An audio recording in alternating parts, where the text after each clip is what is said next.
So let's say somebody messes up. They cause some harm, maybe by accident. Who pays for it? Is it just them, their whole family, maybe the government?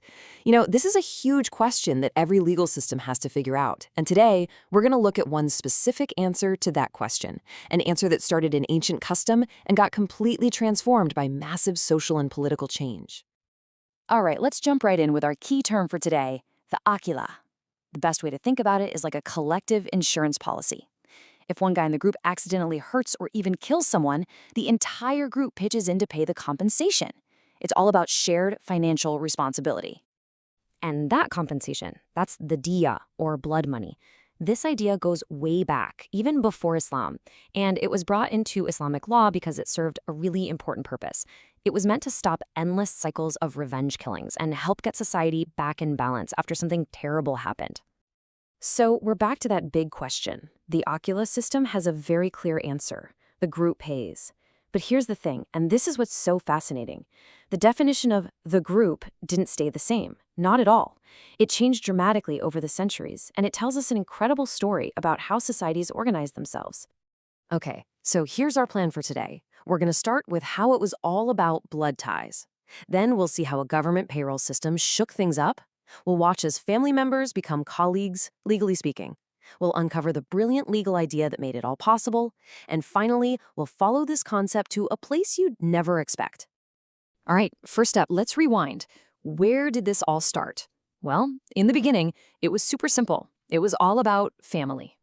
So, pulling from these really old pre-Islamic customs, the early Muslim jurists basically said, look, your ḥāqila, that's your male relatives on your dad's side. Your clan, your tribe.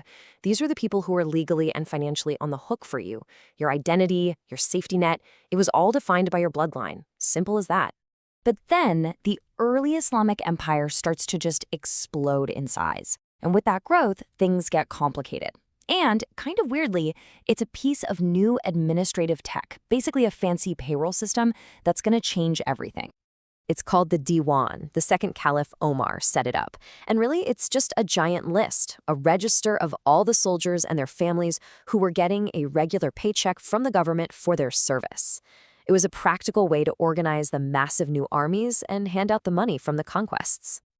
Now, this is where things get really, really interesting. The state suddenly realizes, hey, we've got this amazing tool. Under Caliph Muawiyah, his administration starts thinking, why are we chasing down family members for this diya payment? We can just, deduct it directly from their government paychecks. It was just easier, an administrative convenience. But this is the key part. The law hadn't changed. The family was still responsible. But the way the money was collected was now in the hands of the state, through its payroll. And that one practical change set the stage for a legal earthquake. So you've got this little administrative hack, right? But it opens up this massive legal rabbit hole.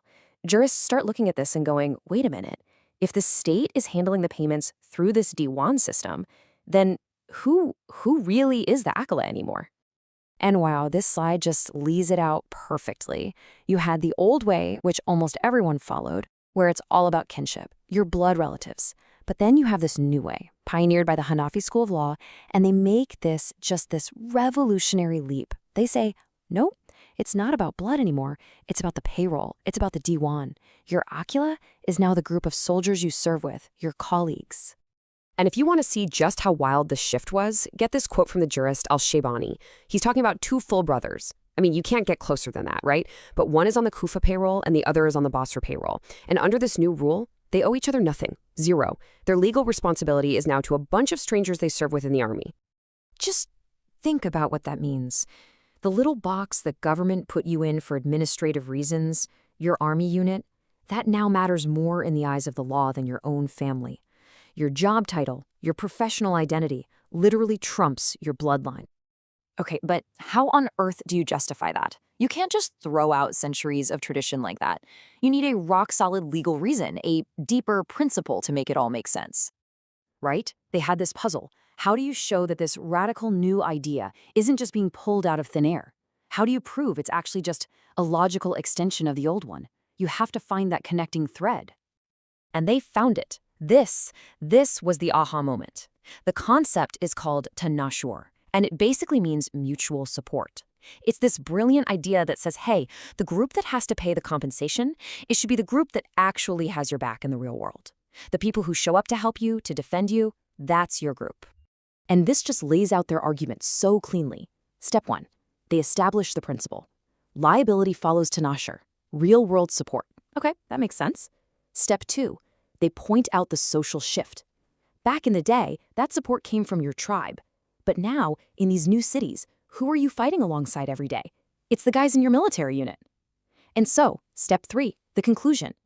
If the source of support has moved, well then the legal liability has to move right along with it.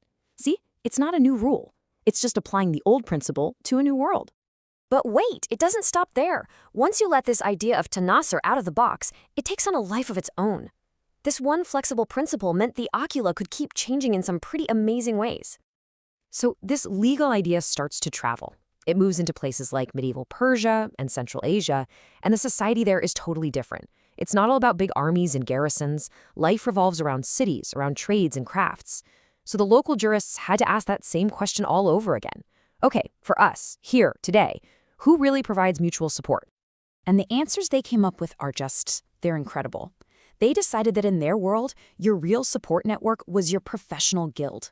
So if you were a shoemaker in the city of Marv, guess who your ḥanafī was? All the other shoemakers. If you were a coppersmith in Bukhara, it was the coppersmiths guild. They even said a community of scholars could be their own ḥanafī. The principle was so powerful, it could adapt to any real-life community that stuck together. So this whole journey, from blood ties to army buddies to coworkers, it's just this incredible story of how law isn't static. It's alive. It adapts to how people actually live.